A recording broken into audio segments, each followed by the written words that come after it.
Hey everyone, it's SunTypes, and today I'm going to be talking about how to design cards and also how to judge them. This is mostly focused on actually how to evaluate cards, but as you know, I've designed some of my own cards, and these are the points I try to hit when I'm making my own card. And also, if I'm looking at other cards, which I'm planning on doing a series where I look over other cards, this is how I'm going to rate them and rank them. And so there are 4 categories, and each one will probably be worth 10 points or something around the lines of that. And so then you can see if a card meets some of these criteria, how well do they meet them. And the first one is how interesting is the card in a vacuum. So some people might call us a neutral meta, but when you just look at a card for the first time, you're like, oh, that's cool because this effect does this. You know, it's interesting for what is at face value. It doesn't need other things to combo with, and it just seems like it would provide something solid to a deck, solid damage for interesting trade-offs, stuff like that. Strengths and weaknesses. You don't want a card overpowered or underpowered for this aspect as well. But overall, you're just looking for a generally interesting card. This is a bit hard to explain without too many examples, but this is like the idea you have when you say come up with a card. When someone's like, oh, I want to invent a card that does this. If that idea is a good idea, generally it's interesting in a vacuum. The other, of course, complement to that is it interesting within context? Is it interesting in whatever meta it's in? Is it interesting with all the other cards that are coming out with it, or separately from it, or just generally with it? So that's cards that have certain combos with other cards that really make them interesting. And a card should have both of these. It needs to be interesting at face value, and it also needs to be interesting with other cards, so it gets boosted and boosts other cards when they're combined together, meaning that you need some synergy, but also without that synergy, all the cards separately still hold something. And I'm sure you can think of some cards that are purely combo pieces, and those aren't as interesting, but they're really fun. Combo pieces are still very important and very fun.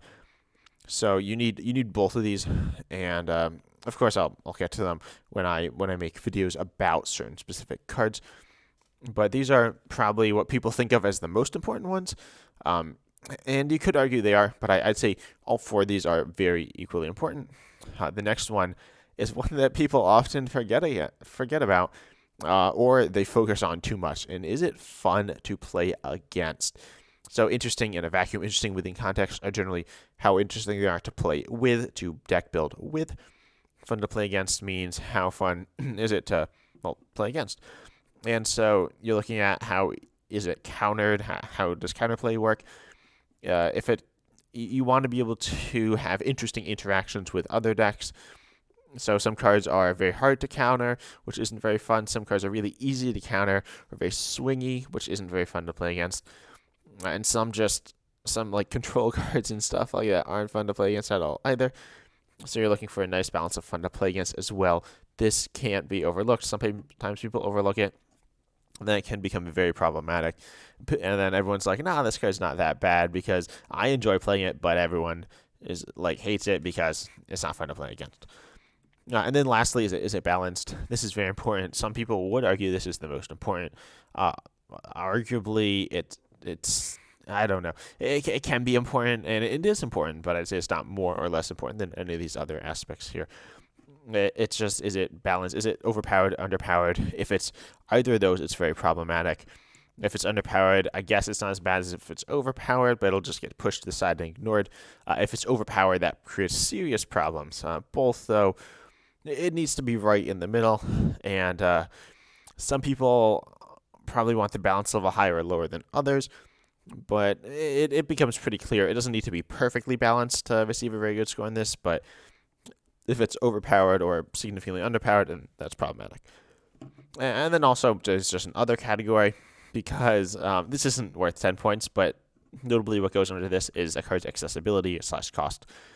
So if a card's super hard to acquire, that's negative points against it. That's the primary one I thought of as other. It certainly doesn't deserve its own category and doesn't even apply in most scenarios. But there are certain cards that are very difficult to acquire or very expensive for whatever reason, and that's obviously a negative. So all in all, those are the things that make up good card design and bad card design.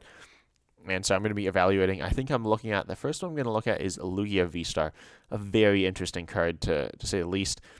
a quite good card as well. I think it, spoilers, I don't think it's amazingly designed, but I'm going to touch on why that is. That's super interesting to analyze. But overall, I hope you enjoy this. I hope if you're designing your own custom cards, make sure you follow these 4 guidelines. I guess I'll go back to show actually 4 guidelines. And as I'm designing custom cards, I'm also going to talk about this. I might actually do a retrospective video where I talk about and rank my own cards in terms of how well designed they are. But overall, I hope you enjoy this. I hope this can be useful for you, and I hope you like and subscribe if you enjoyed this. Comment down below your thoughts on this. And as always, I'm excited to see you in the next video.